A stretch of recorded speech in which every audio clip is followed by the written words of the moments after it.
মুক্তিযোদ্ধার পরিবারের কেউ জামাত করলে সে ডাবল অপরাধী। ফজলুর রহমান, ফজু মিয়া সংসদে বলতেছে। আসলে আপনারা যে মুক্তিযুদ্ধ করেছেন, আসলে কি দেশটাকে ভালোবেসে যুদ্ধ করেছেন নাকি দল নিয়ে যুদ্ধ করেছেন? যদি দল নিয়ে যুদ্ধ করে থাকেন তাহলে ঠিক আছে, আর যদি দেশ নিয়ে যুদ্ধ করেন তাহলে আপনার জন্য এটা ঠিক নাই। কারণ যার যার ব্যক্তিগত স্বাধীনতা আছে, যে যে দল করুক না কেন, যার যেটা ভালো লাগে সে সে দল করতে পারে। কিন্তু আপনি যে বললেন ডাবল অপরাধী, এটা কিন্তু মোটেও আপনি ঠিক কাজ করেন না। আপনি মুক্তিযোদ্ধা করছেন মনে হয় দলের জন্য, আর যখন বাংলাদেশে মুক্তিযুদ্ধ শুরু হয়েছে তখন তো দলের জন্য কেউ যুদ্ধ করে নাই।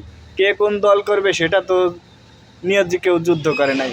যুদ্ধ করছে এই বাংলাদেশটাকে স্বাধীন করতে হবে, এজন্য যুদ্ধ করছে।